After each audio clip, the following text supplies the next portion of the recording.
Y seguimos en Para que Sepas. Está ya sentado Javier Milei, que escuchó toda la nota con Carlos Heller, que va a ser el que maneja la conversación junto con Diego Laspina la semana que viene, ¿no? Desde la Comisión de Presupuesto y Hacienda. Luciano Laspina, perdón. ¿Cómo va? ¿Qué tal, Eddie? ¿Cómo estás? eso? Perdón, ¿querés que me levante? Pero no, por favor. ¿Cómo ¿para anda? qué? ¿Cómo le va, ¿Para caballero? qué? Yo quiero decirle... A usted le traje un regalo. Acá, me encanta. Hacemos un usted no. intercambio. No me lo trajiste a mí. a ¿Por usted qué? no. Hacemos un intercambio en vivo. Toma. Tengo eso. Pero déjame que, Eso lo tengo. déjame que lo Ya lo toque. leí. Déjame que lo toque por lo menos. Mirá. 139 páginas. Ya lo leí Tomá yo. tomá que es tuyo. 139 páginas. Igual te va a llegar otro. Dale, gracias, está bien. ¿Qué es eso que te acabo... Discúlpame, ¿no? La expresión es para que la gente vea la cantidad de páginas. Es tan pesado que no lográbamos con una impresora acelerar la impresión. Eso y 18 días para entrar en default. ¿Qué significa? Eso es lo que tiene que ver con el entendimiento entre Argentina y el Fondo Monetario Internacional. Todavía no es un acuerdo. De hecho, cuando arranca, te dice, para convertirse en un acuerdo, primero tiene que pasar por el Congreso argentino, porque es como está determinado el formato legal, por decirlo de alguna manera. Y en ese contexto, una vez que lo aprueba Argentina, el board del fondo lo puede aprobar. Es decir, se pusieron de acuerdo los técnicos. Ahora, desde mi punto de vista, yo voy a votar en contra de esto. ¿Por qué? Porque tiene inconsistencias teóricas, inconsistencias empíricas y tiene errores de diseño graves, por decirlo de alguna manera. O sea, ya esto como primer elemento central. La inconsistencia teórica es que el ministro Guzmán insista con esto de que una política fiscal expansiva genera crecimiento. Eso, y que además te hace bajar el déficit fiscal. Eso la teoría económica te demuestra que es falso. Se llama multiplicador del presupuesto equilibrado, aún en el modelo más básico de la macroeconomía, donde todo lo que vos expandas la demanda vía gasto público se transforma en aumento del PBI, lo que te aumenta la recaudación no te alcanza para que compenses el aumento del gasto, por lo tanto, el déficit fiscal aumenta. Ese es el primer punto, y ahí eso es...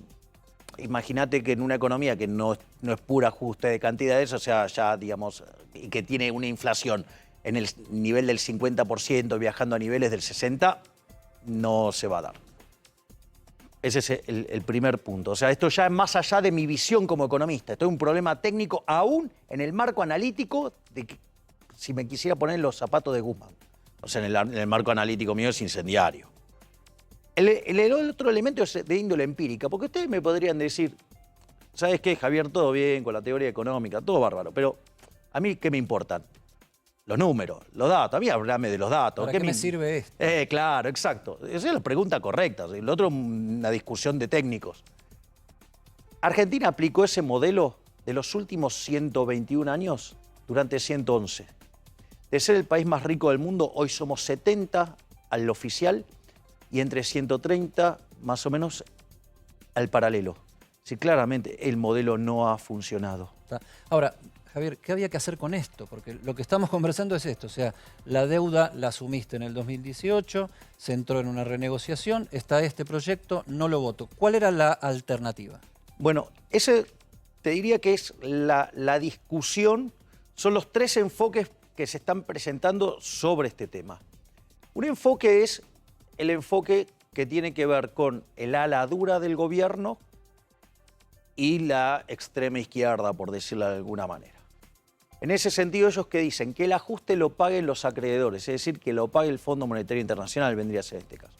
En esa situación, vos lo que tendrías es que el precio de los títulos públicos se derrumbaría, eso significaría que el riesgo país se fuera a las nubes, implicaría una tan alta tasa de interés que se te destruye la inversión, se te descoordina el mercado de bienes, te cae la actividad, te cae el empleo, te cae el salario real y te explota la cantidad de pobres e indigentes, que si a eso le sumás el desequilibrio monetario que tiene la economía argentina, que es peor que el Rodrigazo, con el agravante de que hoy partimos de 10 veces más de pobres, te imaginas que es una hecatombe social. Ese es el caso, digamos, de lo que quieren impulsar el ala dura del gobierno y la extrema izquierda. O sea, algo que sería verdaderamente una catástrofe. Después está la posición que tiene el ala dialoguista del gobierno y lo que es Juntos por el Cambio. Los que más se le parecen de Juntos por el Cambio, digo. Sí, son todos bastante parecidos. O sea, lo que pasa es que hay algunos que casi no se nota la diferencia. Es más, algunos de los de Juntos por el Cambio, digamos, por ejemplo, los gobernadores radicales, digamos, o sea, mucha diferencia no hay ahí adentro. O la coalición cívica, ¿no? O sea, que son, digamos, también más o menos de la misma especie. Y los socialdemócratas son los que más son los que más se parecen a Alberto y su grupo Callao y demás. Básicamente, ese grupo, tanto del oficialismo como de la oposición, tienen claro que un escenario del default genera un desastre tan grande que se lleva puesta toda la casta política. Entonces se entiende que tiene que acordar y entiende que tiene que haber algún tipo de ajuste. Ahora, el problema es la inmoralidad de estos dos bandos que están juntos. Y sí, tiene que haber ajuste, pero ellos quieren que todo el ajuste caiga en el sector privado. Acá hay aumentos de impuestos, hay aumento de la presión fiscal. No solo eso, sino que reducción de transferencias al sector privado. Es decir, que todo el ajuste recaiga en el sector privado. Y es tan obsceno que el gasto público en términos reales, es decir, el curro de la política sube. Por eso los gobernadores radicales están chochos con este acuerdo. Y tanto presionan adentro de Juntos para el Cambio para que salga. Porque ellos van a recibir más plata, porque el gasto público le va a ganar a la inflación en estas proyecciones que tiene Guzmán y esta idea que tiene Guzmán. Esto es tremendo porque te están diciendo, estamos al borde del abismo, nos vamos a pegar una piña de novela, hay que ajustar. Y no solo que ellos no ajustan, sino que sobreajustan al sector privado. ¿Para qué? Para que ellos tengan más fiesta. Entonces, desde mi punto de vista, y esta es, si vos querés, la otra posición, la tercera pata, que vendría a ser la que tenemos los liberales libertarios, es estar totalmente de acuerdo en una situación muy particular, que es, hay que pagarle al fondo, hay que honrar la deuda, pero la diferencia es que el que tiene que hacer el ajuste es el Estado y no el privado, porque el privado es el que genera riqueza. Es decir, vos no podés estar premiando sistemáticamente al parásito que destruye riqueza, ¿sí? Y, digamos, o sea, y perjudicar al que crea riqueza. Digo, eso termina mal. Javier, para que lo podamos entender todos con ejemplos gráficos y después de haber leído, Sí, claro. que te tomaste el trabajo de leer eso que lleva mucho tiempo. Bueno, a mí no. En la práctica, bueno, vos sos muy técnico, sos muy rápido para leer estas cosas, pero otros tenemos que hacer el esfuerzo, valga la redundancia, es así. Bueno, yo laburo de eso. Te quiero preguntar ejemplos. Sí. ¿Qué significa que eso que se está fomentando y que se apruebe y se discuta como tal significa un ajuste para el sector privado? Con ejemplos, ¿cómo lo vamos a ver? Empezando por... Por ejemplo, va a ir contra los subsidios, ¿sí?, energéticos, y por lo tanto lo que te va a hacer es subir las tarifas. Y lo que va a hacer es que a algún grupo de consumidores los va a castigar más que proporcionalmente, porque además le quieren dar toda una impronta socialista redistributiva. Entonces, o sea, hay algunos grupos, ¿vieron la salvajada que hicieron en Capital Federal, donde directamente a donde no estaba su grupo de votantes lo plantean estropear? Bueno, es eso. Lo que Por pasa ejemplo, es que ese es uno de los también casos. en algunos momentos hemos reflexionado que hay subsidios desmedidos en Argentina y que es cierto que hay gente que puede pagar un poco más y que no paga. Pero si no fuese solo el tema de subsidios, vos ves otras aristas en donde no se esté, el gobierno no esté sincerándose. ¿Puedo ir sobre el tema Dale. del subsidio? Porque esto es muy interesante. Es muy Porque importante esto. ¿el subsidio qué es? Es la parte de la tarifa que no te cubre el precio, por decirlo de alguna manera. Digo, como conceptualmente. Ahora, la pregunta es...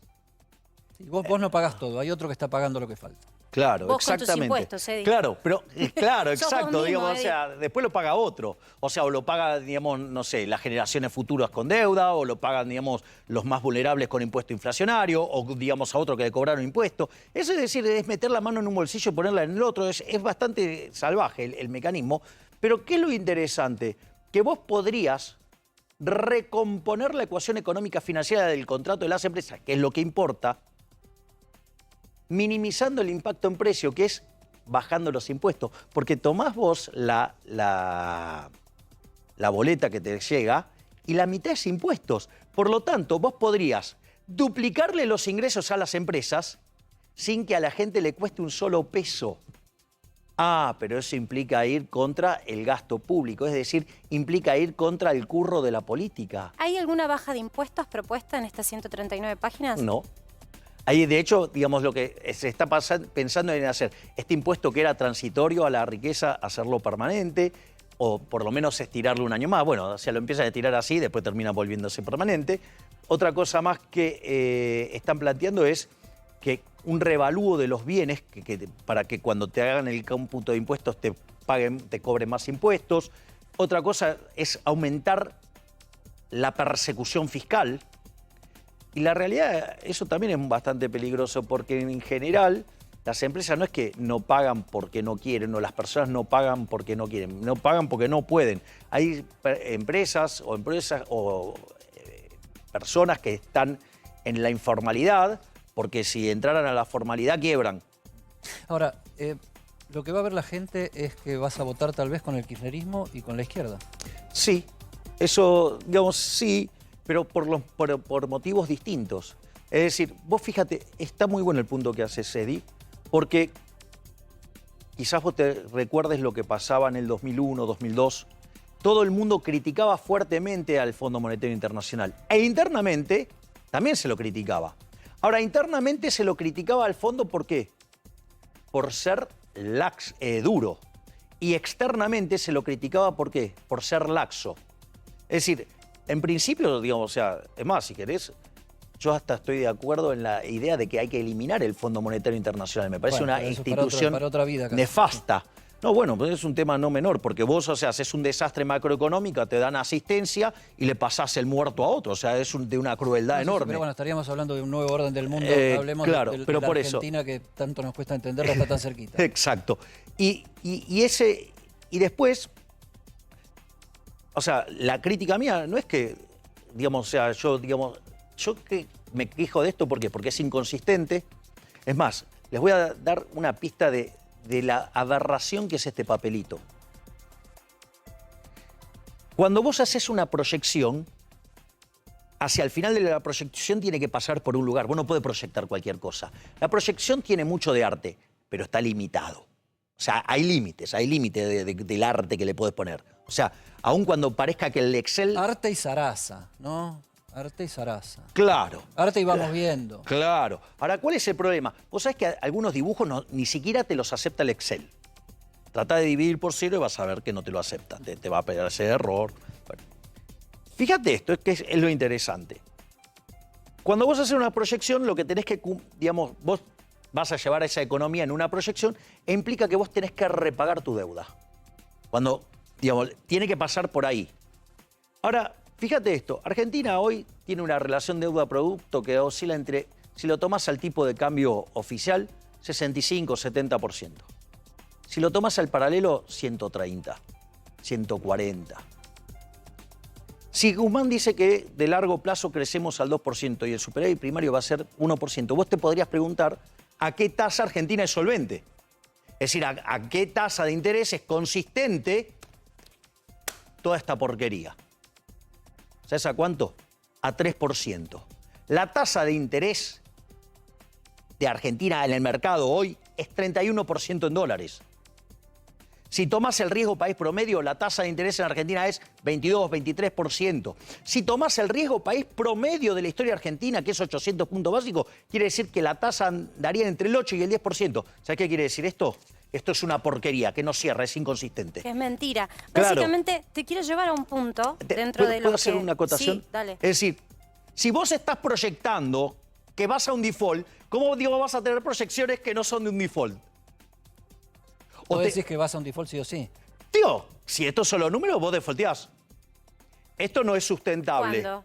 ¿En 10 años el próximo gobierno? Digamos, porque ahí también hay una cuestión, depende digamos, de cómo funcione, no sabemos. Claro, de cómo te den el rollover. No, porque hay quienes dicen, ojo, que le están tirando un muerto al próximo gobierno que asuma. Además, y lo dicen en el frente interno. Sí, pero no solo por eso, Marcela, pero el punto es, vos estás haciendo una proyección donde los recursos que vos vas a estar generando no alcanzan para pagar la deuda. Entonces, todo lo que metiste en la parte previa de la proyección está todo mal. Pero para acá dicen que van a incentivar la acumulación de reservas y hasta dejan entrever que se elimina el cepo y que van a una administración distinta. No, eso dice que no. Dice que los controles van a ser más férreos. O sea, de hecho... Para las empresas. Bueno, de hecho... Hay un montón de inconsistencias de esto. Por ejemplo, ahora, ¿por qué el Fondo Monetario Internacional, que está constituido por las principales potencias del mundo, le da rienda suelta, cree en esto y da este beneficio? Se llama el problema del deudor significativo. Argentina tiene 1/3 de la cartera del fondo y en términos de desembolso el 50%. Si Argentina defaultea, quiebra el fondo. O sea, lo tiene que recapitalizar. O sea, tiene que salir Estados Unidos, Japón, tienen que salir y poner plata. Alemania, ¿sí? Entonces, ese es un primer problema. Entonces la Argentina está de algún modo en el mejor de los mundos. Tiene poder de decidir que el fondo haga lo que quiere, porque le debe. Eso es una negociación compleja. O sea, también puede pasar que en algún momento los países importantes se aburran de estos irresponsables y le bajen el martillo al país. O sea, eso también podría pasar. Ahora, vos fíjate esto, las inconsistencias o algunas mentiras que andan dando vuelta. No, vamos, por ejemplo, vamos a incrementar las reservas. Eso es lo que te decía, digo, ¿cómo? Yo te hago una pregunta. O sea, yo estoy acostumbrado a mirar este papel y los papeles que hace el fondo. El fondo te pone 3 tipos de metas. Te pone metas fiscales, te pone metas monetarias y pone metas en términos de reservas internacionales netas. Es decir, que si a vos, por decirlo de alguna manera, yo te doy a vos, Eddie, ahora $100. Tu caja aumentó $100, pero también aumentó tu deuda. ¿Cuánto cambió tu posición neta? Depende de lo que tenga que pagar de deuda. No, pero a ver. Pero es deuda. O sea, con lo cual las netas, ¿cuánto variaron? 0. Digo, porque no me vengan a hablar de lo que dice el fondo en términos de reserva bruto, porque en realidad mira en términos de reserva neta. Y si estuviéramos hablando de reservas brutas, entonces que paguen con las que tienen. Ahora, la verdad de la milanesa es que las cuentas nunca van a cerrar. No hay economía sin déficit, no hay economía que no se endeude y no hay economía que no busque la manera de bicicletear hacia adelante. La Argentina, que es un país pobre y sin resto, vive improvisando hacia adelante y a veces lo vamos viendo. Es la lógica del vamos viendo, ¿no? ¿Por qué otros países funcionaron? Yo después quisiera quedar y lo tome, porque hay otros ejemplos de países que tuvieron que acudir al Fondo Monetario, pero después pagaron la deuda y salieron a largo plazo adelante. Bueno, Argentina pagó, ¿no? Argentina paga y nunca sale adelante. Vamos por parte.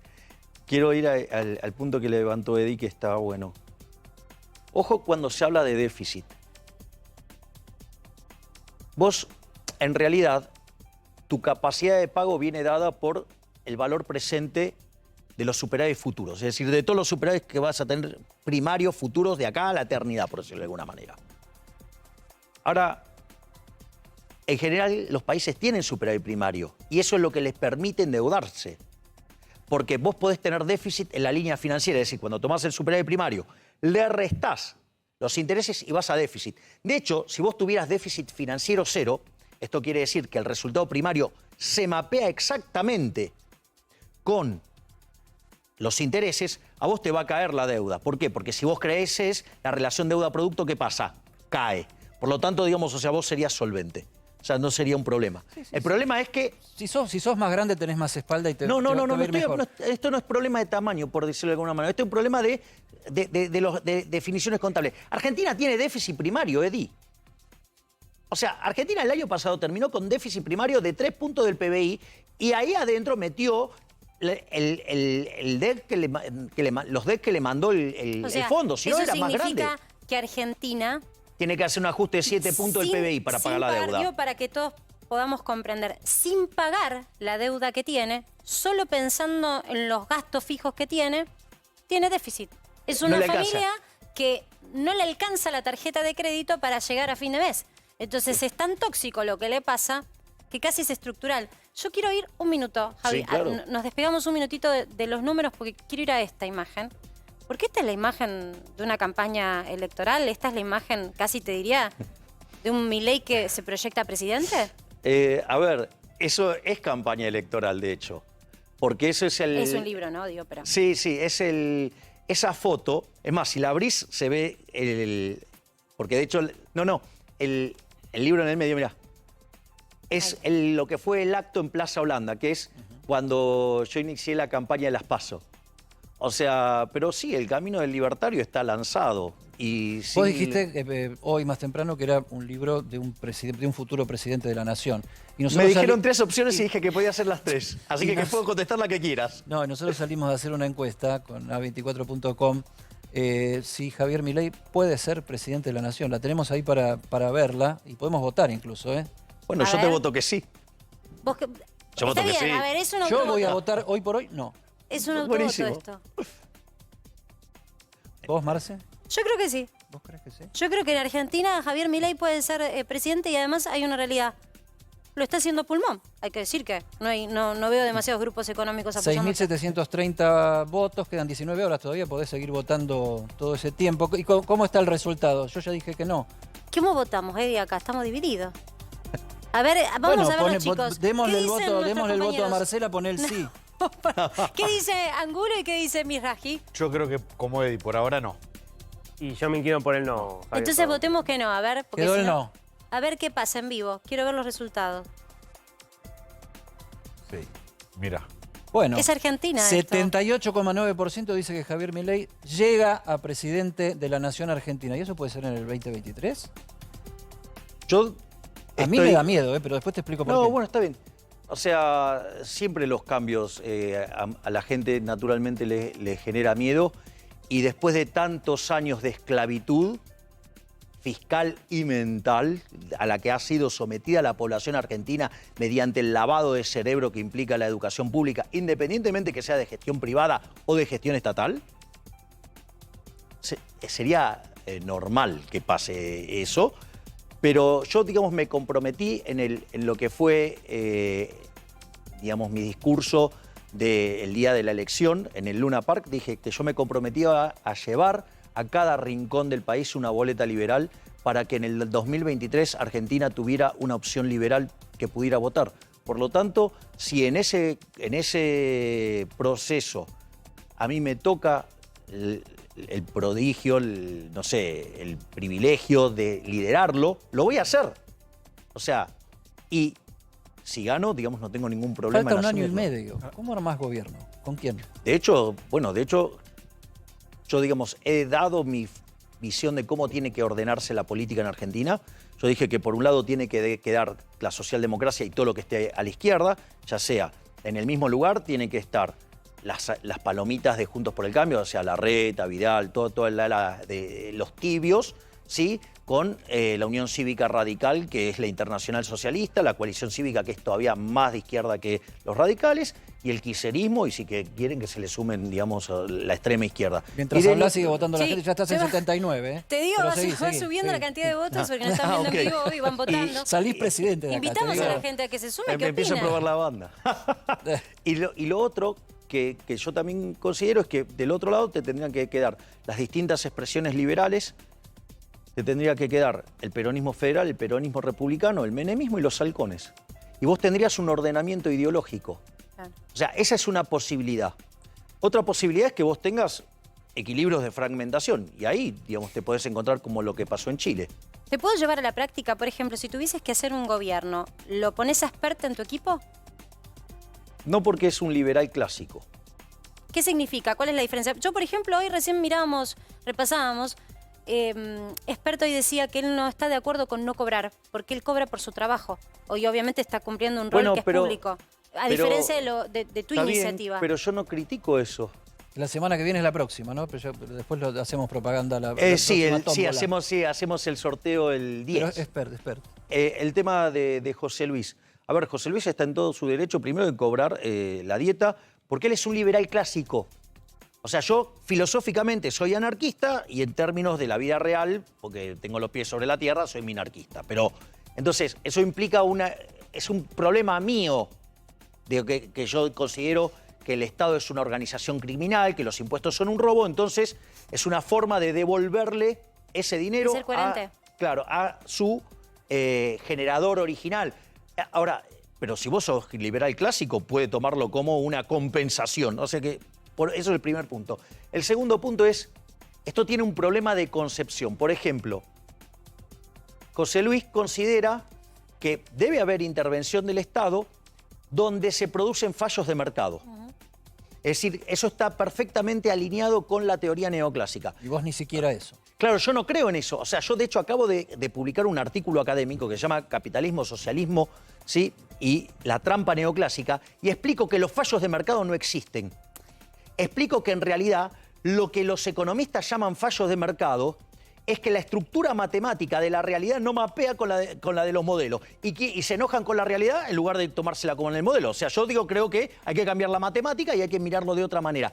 Desde mi punto de vista, los fallos de mercado no existen. ¿Por qué? ¿Qué es el mercado? El mercado es un proceso de cooperación social en el cual se intercambian voluntariamente derechos de propiedad. Entonces no hay lugar para el fallo de mercado. Si una industria se va al tacho, que se vaya. Si tiene que quebrar, que quiebre. ¿Por qué lo tiene? Y porque si alguien quiebra es porque el producto que está vendiendo no satisface a la demanda. Entonces tiene que quebrar. ¿Para qué lo querés mantener?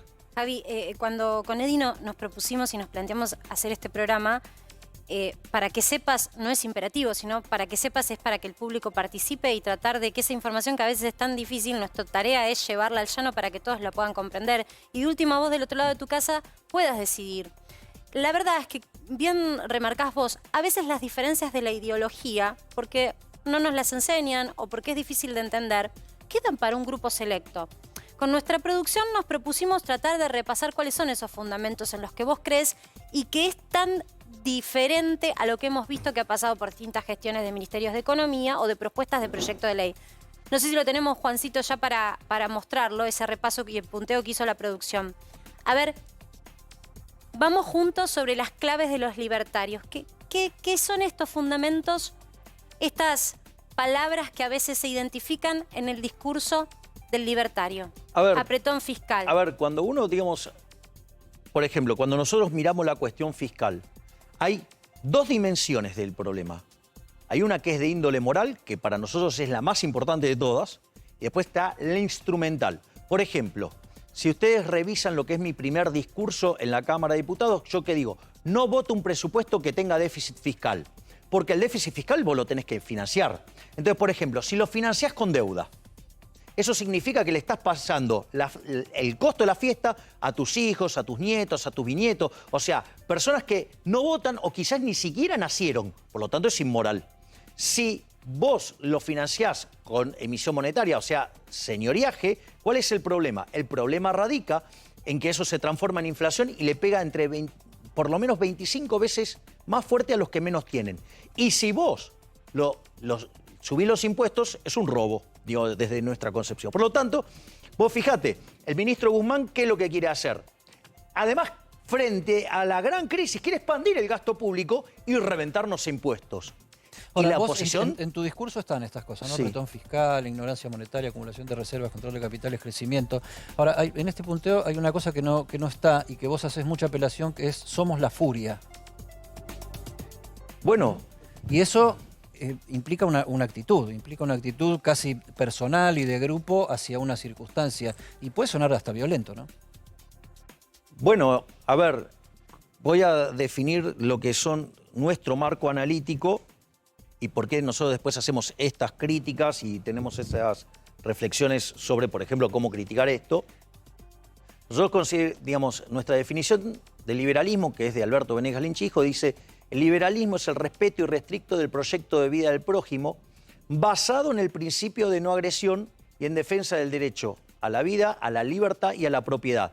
Entonces, una de las cosas que pasa cuando vos te apalancás sobre el principio de no agresión, nunca sos el primero en agredir. O sea, es una respuesta al sistema. Es decir, y la realidad es que nos agrede todo el tiempo el sistema. Mira, te lo voy a hacer. La furia es un derecho.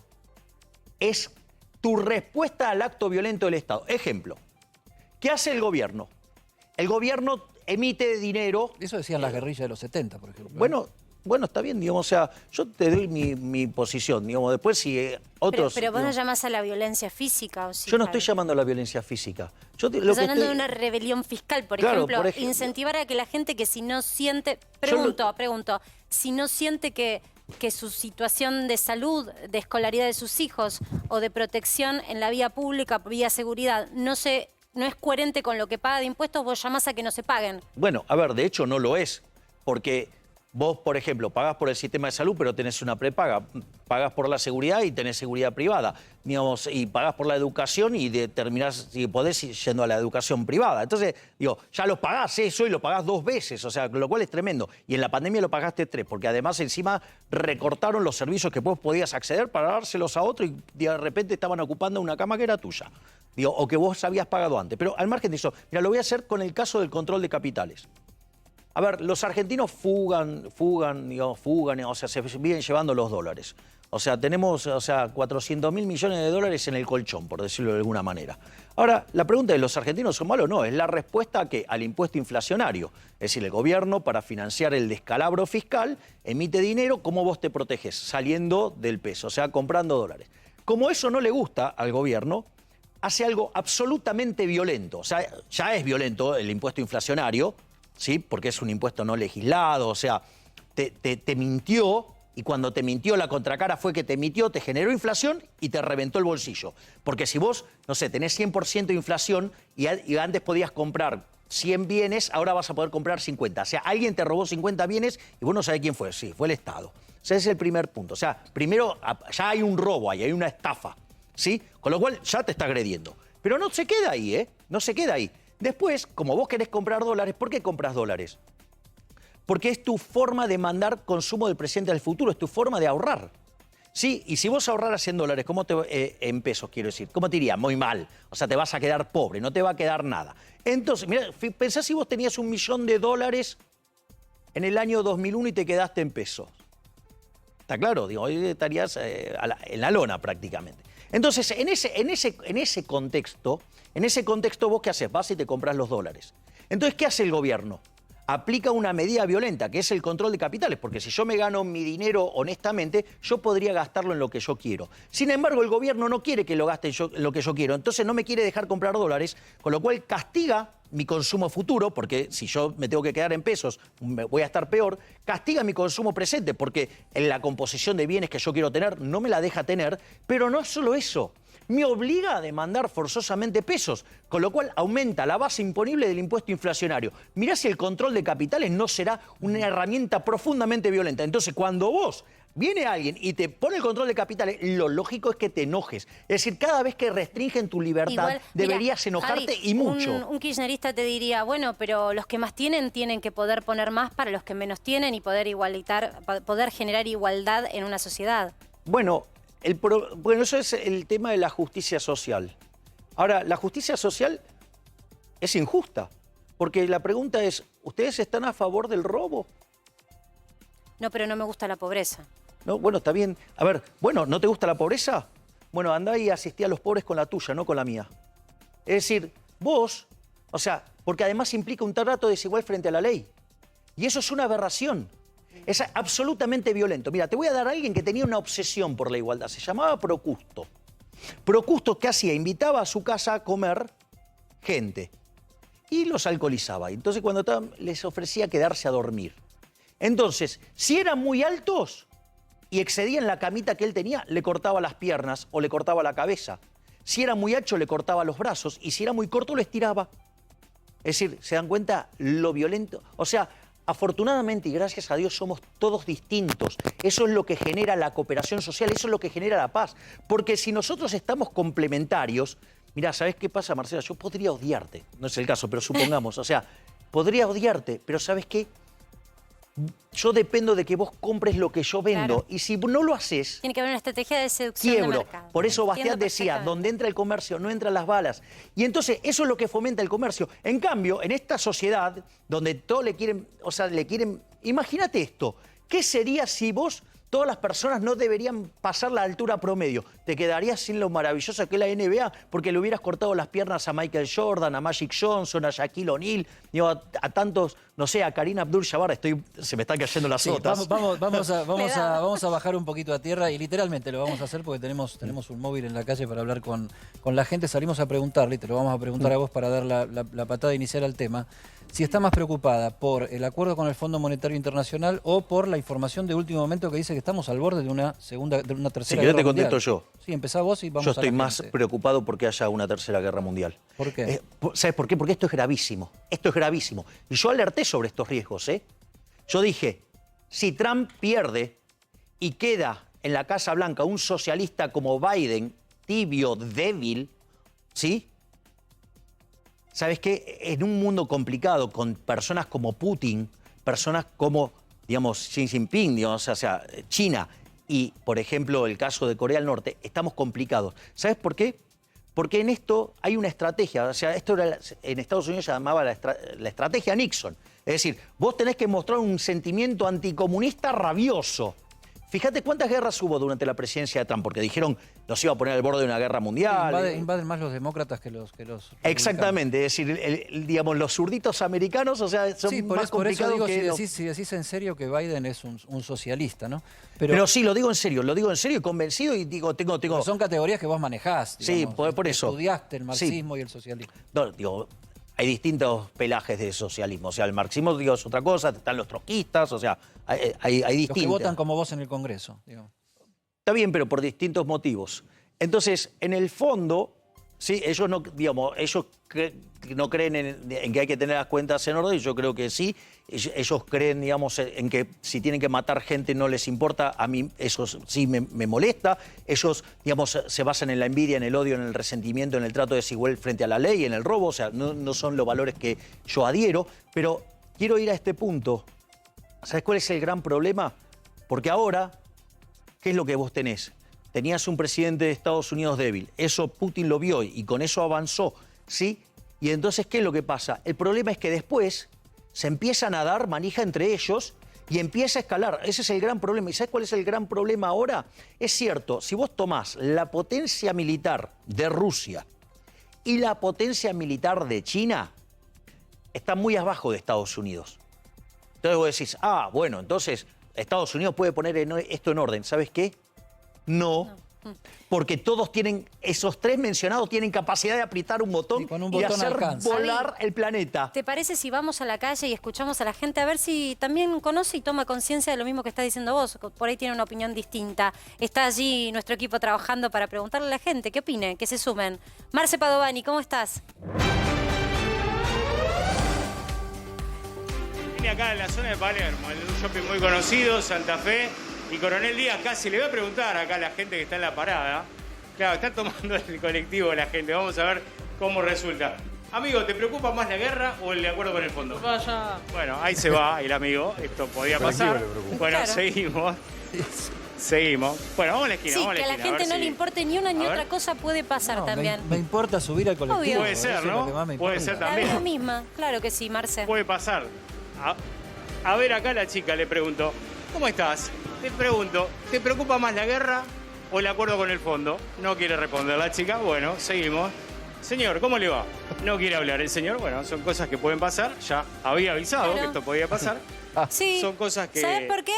que ¿Sabes pueden por pasar, qué, ¿eh? Marce? Porque Sí. a veces los temas de discusión de la política, que son muy importantes y son fundamentales, se explican tan mal que la gente dice, ¿a mí qué me importa? Si yo necesito subirme al colectivo para que no me descuenten porque me hace falta la parte presencial de mi salario, porque quiero llegar a mi casa y relajarme porque vengo de una semana en donde la plata no me alcanza para llegar a fin de mes. Sí, claro tengo- que puede tengo pasar. hambre, los chicos, Tengo la hambre, comida. tengo otras preocupaciones.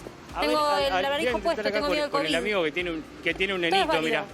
¿Cómo te va? Buenas tardes. ¿Te preocupa más el acuerdo con el fondo? ¿Les preocupa más el acuerdo con el fondo o una posibilidad de una tercera guerra mundial? Las dos cosas, ¿no? Las dos cosas. Sí. ¿En la misma proporción te preocupa o no te preocupa más una que la otra? Y O sea, ¿te preocupa más que haya una guerra o el acuerdo con el fondo? ambas, ¿no? Cosas, pero bueno, como estamos acá en Argentina, el FMI. Estamos un poco lejos quizá, ¿no? Gracias, ¿eh? A ver, la señora, ¿cómo te va? ¿Te preocupa más la guerra o el acuerdo con el fondo? ¿Qué te puede afectar más? Ambos. ¿Ambos? ¿Sí? ¿Por igual? Sí. Bueno. Marce, si gracias, podés- ¿eh? No, les pregunté porque Te tienen un voy a- chiquito, ¿ves? Te voy a pedir algo en vivo. Sí. Yo sé que vos siempre me das todos los gustos, pero sos un gran compañero. A ver si podés entrar a la pizzería para ver que el público que ya está consumiendo, que está relajado, para no molestar al que está volviendo de trabajar. O en un ratito volvemos con vos y te pedimos que te acomodes, si es que te lo permiten, Sí. ¿no? Para ver aquellos que están Mira, más relajados. ¿Qué Es una pizzería de una opinan? cadena, Marce. Es una pizzería de una cadena, ¿eh? Ya nos dicen que no, ¿no te dejan podemos, pasar? digamos, no hay un responsable aquí, sino que es una cadena. Bueno, volvemos con vos en un instante nada más, Marce. Ya nos queda claro un Dale, poco cuál cómo es la no. sensación térmica de la calle. Tenemos el video de las redes sociales que me gustaría que se lo podamos mostrar a Javi. Bueno, en un ratito te vamos a mostrar porque te lo cuento desde ahora. Ya la Cámpora hizo otro nuevo video con su posición, Eddie, sobre el Fondo Monetario Internacional. Así que en un ratito te lo vamos a mostrar. Tenemos algunas ¿Qué viene? fotos ¿En capítulos también. viene capítulo 1, capítulo 2, Por capítulo eso, 3? por eso me parece interesante hasta la estrategia comunicacional. Es disruptivo. Yo no había visto Y una él, manera de él comunicar saca así. libros como Cristina y Macri, ¿viste? También. Ah, él también está en Espejo. Te perdiste la editorial que hizo Eddie de la comunicación en Espejo Política. Te propongo retomarla porque fue muy buena. Te veo después por las redes. Pero Podés. fue muy buena. ¿puedo hacer un comentario Pero cómo no. sobre esto? Porque está muy bueno el planteo. Hay un artículo maravilloso de Juan Carlos de Pablo, o sea, voy a tratar de ser intuitivo copiando al profe, que se llama La economía como un proceso decisorio. Entonces, te dice que puede haber 3 escenarios cuando vos tenés que tomar una decisión. Uno es el siga-siga, o sea, el status quo, o sea, todo sigue. Te dejas llevar. Entonces vos ahí tomás las decisiones de un determinado momento, digamos, de una manera. Ahora, otra cosa es el diluvio universal. Si vos tuvieras el diluvio universal, ¿cuál es el punto? Bueno, el diluvio universal básicamente es entonces vos tenés que subirte al arca de Noé. En Argentina eso tiene nombre. Se llama comprar dólares, salir del peso. Sí, y la otra es el escenario fin del mundo. Entonces lo que quiero que notemos es que cuando hablamos de la guerra, por las características de las potencias involucradas, es el escenario fin del mundo. Javier... Y el otro, el problema del fondo es diluvio universal. Diluvio Universal, que es Encaraste- crisis del 2001, cacerolas. Claro, puede ser una crisis, claro, que se puede parecer a un Rodrigazo, pero de mayor magnitud. El mundo, diluvio universal. ¿Tenés una beta de discurso místico? ¿Te sale? ¿Lo estudiás? ¿Te sirve para comunicarte con tu público? Yo, digamos, o sea, yo soy una persona que cree en Dios y además tengo, digamos, a mí me gusta explorar en algunos aspectos, sí, también, digamos, de las Sagradas Escrituras y muchas veces, o sea, hago lecturas de la para allá. O sea, digo, o sea, como no lo hago todas las semanas, no voy a llegar a leer la Torah completa en 7 años, pero, digamos, hago... ¿Rezás, por ejemplo? No, pero sí leo. Entonces, por ¿Qué ejemplo... lees, Javi? ¿Qué lees? ¿Qué te inspira cuando de vos lo- tenés de que lo espiritual, ¿no? reflotar ¿No? la fe? Está bueno esto No, que digamos, es o sea, conocer otra parte bueno, tuya. pero es que ahí hay cosas muy importantes. Vos fíjate esto. El día que yo hice el sorteo, porque aparte... ¿El primero? El primero, sí. Mar El del primero, Plata. sí, Mar del Plata. El primero de los sorteos. La para allá de esa semana, o sea, la porción de la Torá que se discutía o se analizaba durante esa semana, era la novena plaga de Egipto. La novena plaga de Egipto, ¿cómo es? Moisés, digamos, Moshe, digamos, pronuncia como quieras, levanta los brazos, Israel queda iluminado y Egipto queda en la sombra, en la penumbra, en la oscuridad. Y eso ocurre durante 3 jornadas y eso lo lleva al faraón a rendirse. Y vos fíjate, ¿para qué sirvió el sorteo? El sorteo sirvió para dejar en claro la basura que es la casta política, con todas las críticas, con toda... ¿Sos Moisés? No, estamos hablando de Figuras. de un líder, digamos, que está entre los 3 líderes Pero más importantes de la historia de la humanidad. Que está generando un despertar de una conciencia?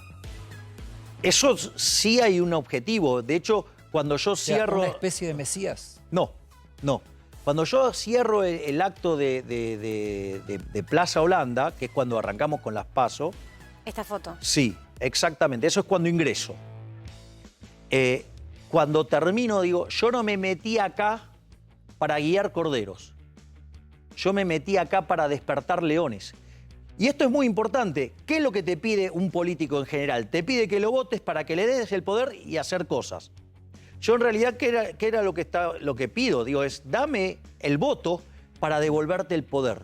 Es decir, para devolverte Ahora, la libertad. Para que eso pegue, que tiene que interpretar la gente. Sí. ¿Vos crees que este pensamiento casi religioso que vos planteás... ¿Por qué religioso? Bueno, porque tiene mucho que ver con el lenguaje bíblico, con el lenguaje... Me estás hablando de Moisés, me estás hablando de Bueno, plagas, pero no, me estás está bien, hablando pero de diluvio digamos, o sea, universal, de fin del mundo. A ver, mirá, lo voy a poner en otros términos. Cuando Akerlof, sí, recibe el Premio Nobel de Economía por el tema de lo que se llaman los modelos de selección adversa, ¿sí? Y que también lo recibe, digamos, o sea, Stiglitz, y también el otro no me acuerdo, que tiene que ver con el principio de revelación. El principio de revelación que tiene que ver con... donde más exploró fue en el tema del mercado de trabajo, para saber cuándo contratabas un trabajador, si ese trabajador era bueno o malo. Entonces le ponías contratos para que elijan y se autoeligen. Principio de revelación.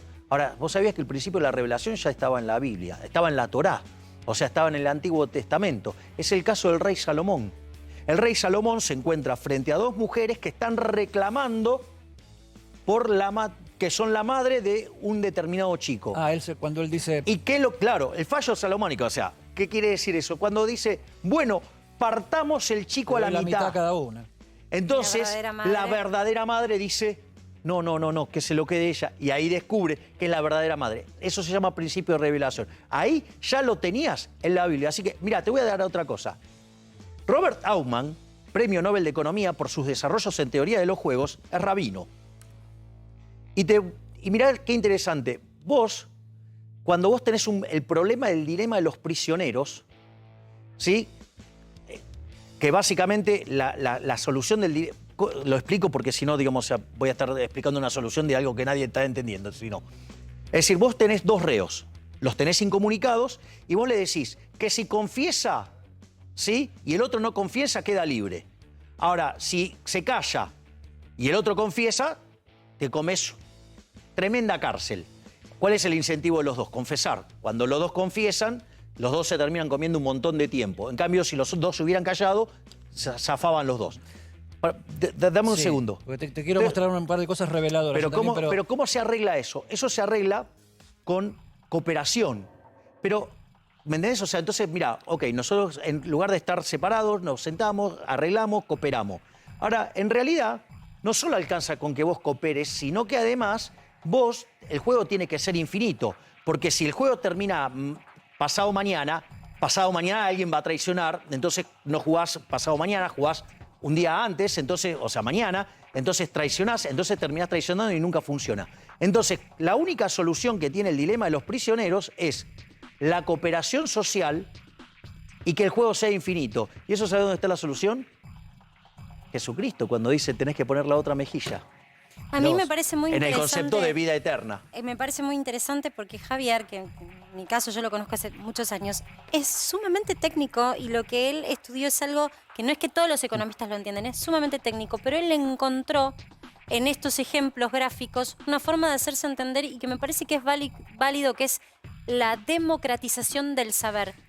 Muy interesante. Hizo otras cosas para hacerse entender y yo le voy a preguntar si en esta revelación que le vamos a mostrar no estuvo el origen de su campaña electoral y de una frase que dijo recién acá. Si querés salvar a la pobreza, salvala con tu plata o algo así, ¿no? ¿Qué frase tuya? Vamos a ver unas fotos y vos nos vas a decir qué te refrescan, qué te revelan y qué tienen que ver.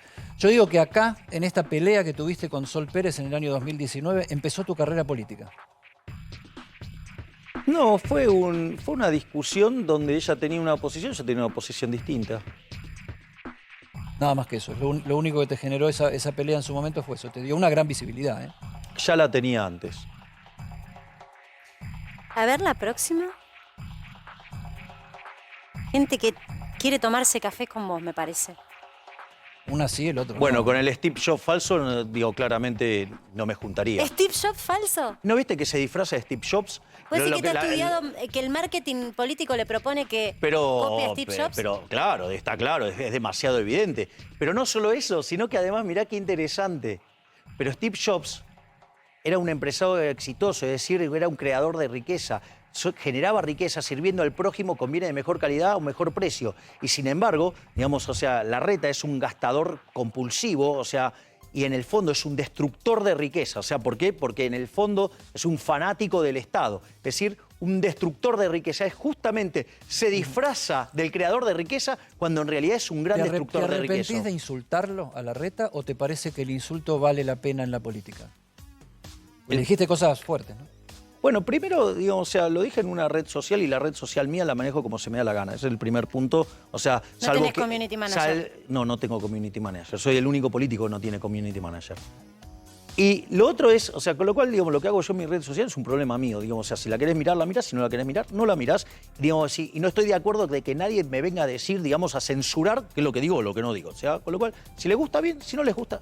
Ahora, me parece demasiado sesgada la mirada. Porque yo, ¿qué dije? Que creo en qué cosa. En el principio de no agresión. Todo el mundo se concentró en las cosas que yo estaba diciendo y nadie se concentró en lo que yo estaba denunciando, que es la persecución de recursos de opositores con recursos públicos. Eso me parece muchísimo más grave. ¿No te parece que es mucho más grave estar persiguiendo a opositores con recursos públicos que la respuesta que pueda tener una ¿Y persona Bullrich? vía una... Antes de pasar a la próxima. porque Tengo Bullrich, la ¿qué mejor de decís? las opiniones de Patricia Bullrich. ¿Podrías porque, hacer una alianza política con ella? a ver, en este contexto de la política, que es un negocio tan sucio, tan roñoso, porque alguien me dijo, bueno, pero usted tenía una pésima opinión de la política y ahora está adentro, ¿qué opina? ¿Sabes qué dije? Que me equivoqué.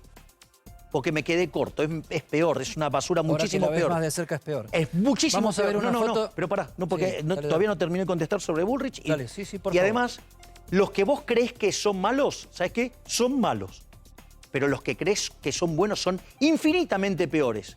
Y una de las cosas que yo le valoro a la señora Bullrich, ¿sabes qué es? Que siempre me fue con la verdad, que siempre me dijo la verdad. Nunca me dio vuelta. O sea, las veces que yo hablé con ella, me dijo ta. ¿Y sabes qué después?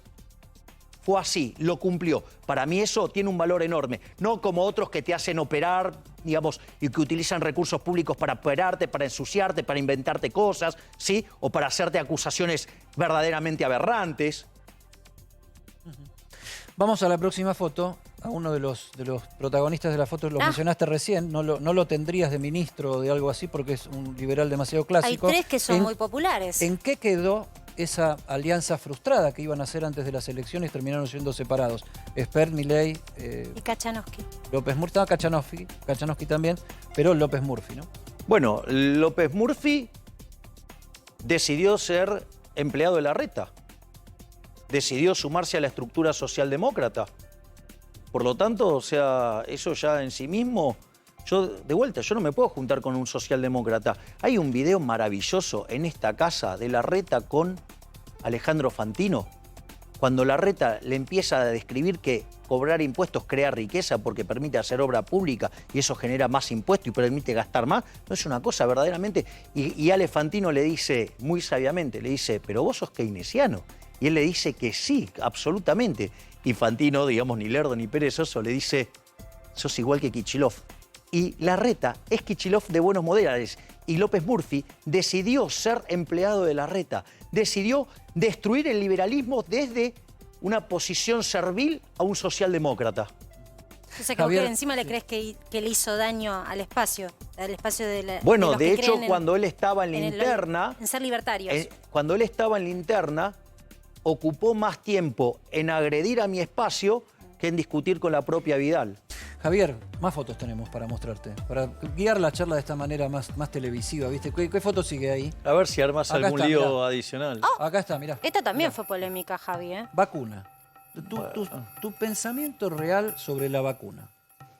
Yo lo expuse con total claridad en el debate. A ver, acá el problema es que te hacen una operación, si vos haces una observación, entonces como yo hice una crítica técnica, me dijeron antivacunas. Es falso, yo no soy antivacunas. De hecho, yo en el propio debate dije, yo, como mis padres eran grupo de riesgo, yo mismo les hinché, como les insistí de manera intensa que se den las vacunas. ¿Por qué? Porque si ellos, digamos, se equivocaban, no contaban el cuento. Primer punto. Segundo punto, yo lo que hice fue una defensa encendida de la libertad de elegir. De que vos hagas tu propia evaluación de renta-riesgo, por decirlo de alguna manera, y ahí decidías si te la das o no.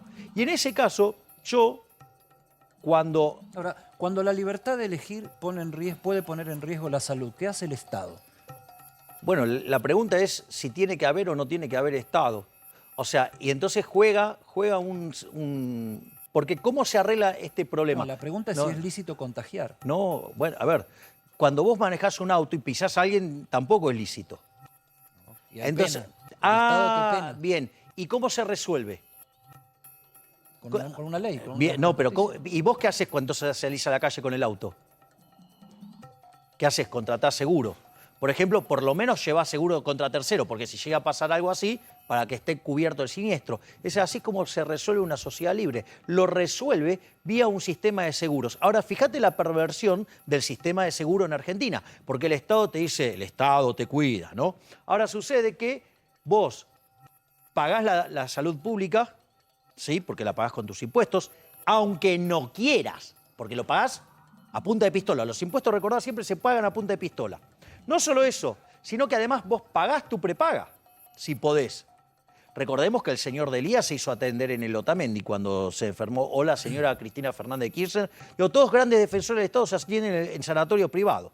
Pero no solo eso, además el Estado se te metió en regularte ese seguro que vos estabas pagando. O sea, con lo cual además te lo cobró por tercera vez, deteriorando tu calidad de servicio. Entonces, el problema no es cómo, digamos, o sea, resolvés ese punto, algo puntual. Es un problema general que es el Estado. El Estado es tu enemigo, el Estado no es la solución. El Estado es el problema. Nos dijeron que nos iban a cuidar, ¿sí? Y si hubiéramos hecho las cosas como un país mediocre, hubiéramos tenido 30.000 muertos por COVID. Tenemos más de 120.000. Es decir, el Estado te cuida, asesinó a 90.000 argentinos. Última foto, polémico, pero última foto. La palabra la tenés vos.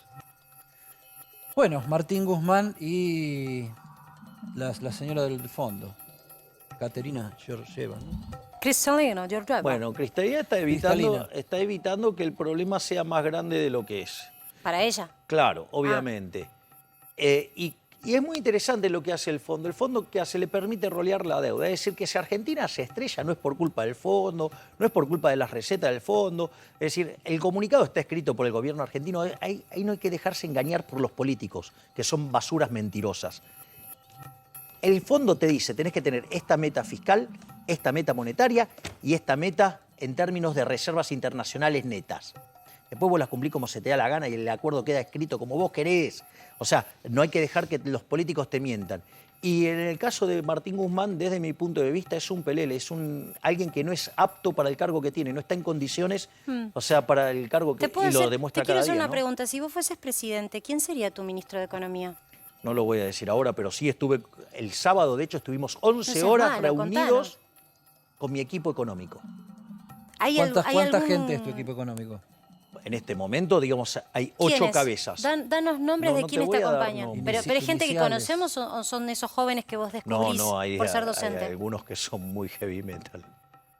Bueno, vamos a ver, ese misterio en algún momento lo vas a revelar. Y hay un tribunal de notables, por decirlo de alguna manera, que nos aportan su sabiduría y experiencia para que no nos desviemos del camino. Darín, nos tiene algo para vos. Dame un segundito, Javi. Edi.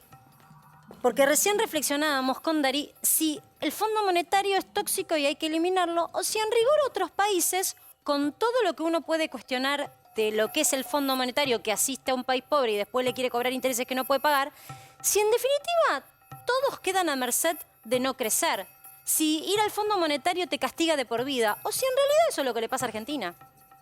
¿Qué es lo que trajiste? Entonces lo que hicimos fue decir, bueno, a ver, Argentina está por firmar un programa de facilidades extendidas. Es el tipo de programa que está firmando, a diferencia del stand-by que se había firmado durante el gobierno de Macri. Entonces dijimos, bueno, a ver, ¿cómo les fue a los países que firmaron en los últimos años programas de este tipo? Bueno, hay un estudio que hizo la consultora Consultatio Financial Services, que no es actual, es un estudio del año pasado, pero es interesante porque lo que toma es antes de la pandemia, porque no se puede considerar el crecimiento de ningún país después de la pandemia. Estos son los países, aproximadamente unos 10 países que firmaron este tipo de acuerdos entre 2015 y 2019.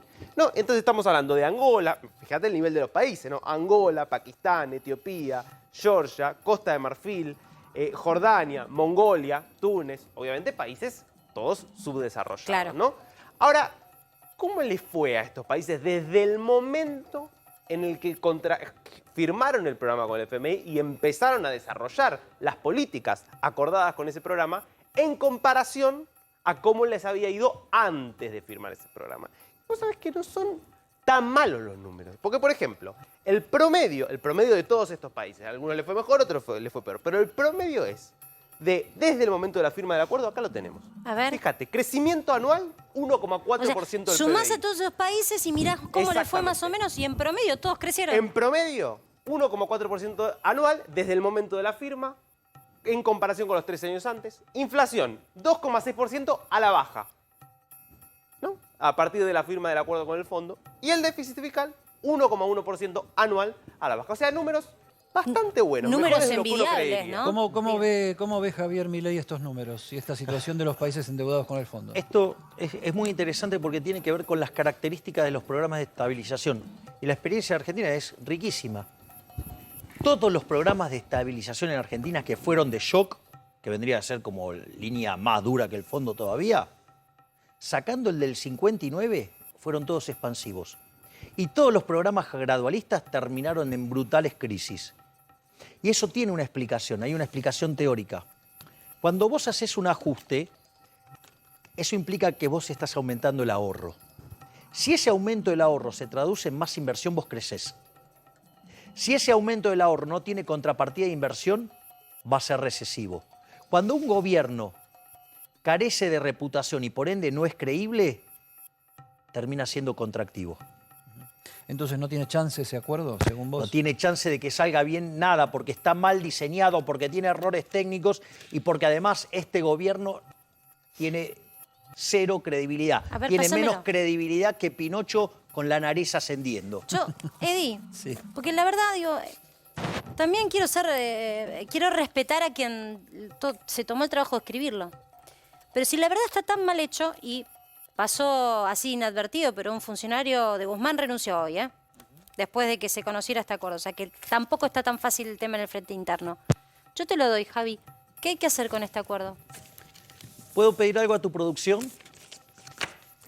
No sé si que... Juan ¿Me Pablo. podrían traer un tacho de basura, por favor? Yo te lo acerco, espera. Ah, pará, ahí acá. Acá. Ahí tenés. Listo. Mirá, aparte me hago el Michael Jordan. Te quedó una afuera, fíjate cuál es, ¿eh? A la portada. O sea que ni abstenerse directamente, ni detenerse en leerlo, tirarlo a la basura. No, yo ya lo leí. No, por supuesto, pero digo, no amerita un análisis en rigor histórico de Argentina. No. No, y la verdad que, ¿sabes qué? A ver, estamos al borde del abismo. Hay que hacer el ajuste, porque hay que pagar la deuda, hay que honrar las deudas. Pero ese ajuste, ¿sabes qué? Lo tiene que pagar la política, no el sector privado. Y si la política, ¿sí? Porque te dicen, no, bueno, pero si vos no haces esto, te vas a empobrecer. ¿Y qué te está proponiendo la política? Que te empobrezcas más todavía, porque te pide un ajuste mayor que el que se requiere para el equilibrio, supuestamente, para enriquecerse más ellos. Entonces, decir, bueno, vení, compartamos el costo. Danos un... Como candidato, si vas a ser candidato nacional, digamos, vas a tener que viajar mucho. ¿Te da miedo viajar en avión? No. No. Escúchame, me meto entre medio de manifestaciones de 18.000, 20.000 personas, digamos, en el medio de... A eso habría que tenerle un poco más de miedo, por ahí decís. Y puede ser que eso tenga un poquito más de adrenalina. Martincito. Martín, una pregunta tenías Sí, para Javier, ¿te querés Milei. Vos sos muy crítico, y lo fuiste siempre, y de hecho hoy también, del tema de la casta política, ¿no? De la crítica a la dirigencia. Y ahora estás entre esos dirigentes. En estas pocas sesiones que has tenido en diputados, ¿cómo es el trato con tus pares? ¿Te sentís respetado? ¿Sentís que te nismunean? ¿Hay un trato cordial? ¿Cómo es esa cuestión más personal del cara a cara cuando te sentás en una comisión y te saludás, tomás un café? A ver, vamos por partes, porque está muy buena la pregunta, Martín. Si vos te fijás, cuando yo di mi primer discurso en la Cámara, hacía por lo menos 30 años que no se daba la situación en la cual hablaba un diputado y había un silencio sepulcral. Y eso lo mencionó todo el mundo, o sea, hacía como por lo menos 30 años que eso no pasaba. Primer punto. Segundo punto es, yo respeto la institucionalidad a rajatabla. El mejor ejemplo fue lo que pasó el día de la jura. Yo, digamos, por la época que jugaba al fútbol, por exceso de entrenamiento, tengo algunas lesiones en la columna. Entonces, si tengo que estar mucho tiempo de pie con zapatos, es como que me duele, por decirlo de alguna manera. La izquierda agarra, hace una selfie y después mismo yo los escuchaba diciendo vamos a bolinearlo a este boludo con esto, ¿sí? Porque yo estaba con una cara muy, muy seria. Y afortunadamente, mirá lo que son las cosas, apareció la foto de costado, que yo estaba apoyado sobre la pared. Entonces me preguntaron qué era lo que pasaba. Y ahí expliqué mis problemas de columna, pero por respeto a lo que estaban jurando, yo me iba a aguantar el dolor con tal de respetar... El martes te quedaste vos. El martes... En la apertura de sesiones, cuando habló yo el me quedé presidente. todo el tiempo, sí. Sí, por eso, o sea, la cuestión institucional yo la respeto a rajatabla. Entonces, hay una cuestión. Después, obviamente, hay personas con las que claramente se complica. ¿Me comprendés? Porque hay un diputado que, por ejemplo, en un momento habló del libertario, con lo grave que implica decir semejante barbaridad. Sí, nazi, digamos. Por eso digo, bueno, pero eso en Argentina es delito. O sea, Argentina es uno de los 50 países que firmó el IRJA. Por lo tanto, eso implica banalizar el holocausto. O sea, estamos, digamos, con algo muy complicado. O sea, ese tipo de referencia. O, digamos, cuando ciertas personas gritan liberfacho y todas esas cosas. O sea, digo, porque además implica desconocer totalmente, digo, el fascismo, digamos, que su gran impulsor fue Mussolini, que decía, dentro del Estado todo, fuera del Estado nada. O sea, digo, claramente no era Javier, liberal. Sí. Te quiero consultar por algo que escucho, sobre todo últimamente en tu discurso, que es la cuestión de la crítica en términos morales a muchos de tus adversarios políticos. Digo, la idea de considerar inmoral a alguien por defender ciertas ideas, no por una acción, digo, vamos a decir, ilícita, sino por defender ciertas ideas que son distintas a las tuyas. ¿No te parece que puede ser problemático, tener un costado problemático en términos de, bueno, que haya un debate sano y donde cada uno se pueda respetar al que piensa diferente? Bueno, digamos, justamente si hay alguien que no ha agredido a otros en la Cámara, he sido yo. Te acabo de contar algunas de las agresiones que recibo y hay otras más también. Digo, algunos discursos un poco desatinados, o sea, pero no importa. Y esto mapea también con parte de la pregunta que hizo Martín, que es lo que yo defino casta. Fíjate que yo no defino a todos como casta. Yo defino como casta aquel que impulsa medidas que aún sabiendo que le va a causar daño a la población, la aplican igual por defensa de los intereses corporativos de la política. Y te voy a dar un ejemplo muy concreto con algo que hablé recién. Entonces me viene cuando hablamos de las cosas de los libertarios. Yo expliqué que, por ejemplo, el control de capitales es inmoral, es un robo, es cercenar libertades. O sea, es una medida verdaderamente horrorosa. Cuando se aumentaron las restricciones en el mercado de capitales, el señor Leandro Santoro, ¿qué dijo? Que él entendía que era una medida antipática, que a la gente le molestaba, pero que era necesario tomarla. Eso te vuelve casta, eso te vuelve un inmoral. ¿Por qué? Porque vos sabés que le estás haciendo daño a la población y sin embargo lo haces. ¿Y por qué lo hace? Porque ¿qué es lo que te dice? No, lo que pasa es que, porque la pregunta es, ¿tenés un problema en el mercado de divisas? Libera el tipo de cambio. Dice, no, pero si liberás el tipo de cambio genera inflación, lo cual es falso, pero al margen de que sea falso, ¿cuál es el problema? El problema es que eso, digamos, implicaría un costo sobre la casta política. Porque no es cierto que tengas un problema inflacionario, Javi. porque si vos dejás de emitir, bajás el gasto público y dejás de hacer déficit fiscal, se te termina el problema. Pero tenías que tocar el interés de los políticos. O sea que él está dispuesto a causarle daño a la población con tal de preservar... Pero es por defender a sus propios intereses, no puede ser porque cree que es mejor para la sociedad, en el caso, por ejemplo, de Santoro. ¿Pero acaso no dijo que sabía que la medida era antipática y que a la gente le hacía mal? Y sin embargo lo hizo. Hay otras soluciones, pero no las quiere porque implica ir contra entonces, la casta política, perdón, es Javi, decir, contra los privilegios un instante. de la casta a la que él pertenece. Entonces, estás más en línea de lo que es mantener la coherencia de Máximo, digo, que hoy lo apuntan todos, pero por lo menos él dice, yo no creo en esto y no voy a votarlo. Bueno, ¿Estás más digamos, en línea o sea, o respetás más esa posición? A ver, cada uno hace su vida lo que se le da la gana. ¿sí? Y la política además suele ser muy cambiante. Por lo tanto, las cosas de Máximo Kirchner, se las preguntas a Máximo Kirchner, que te conteste, él es un problema de él. Yo te puedo contestar de lo mío. ¿Sabes qué es una de las cosas que tiene interesante el libro? Que la parte 3, ¿sabes qué son mis discursos? Una gran parte, son mis discursos. ¿Y sabes qué es lo que encontrás?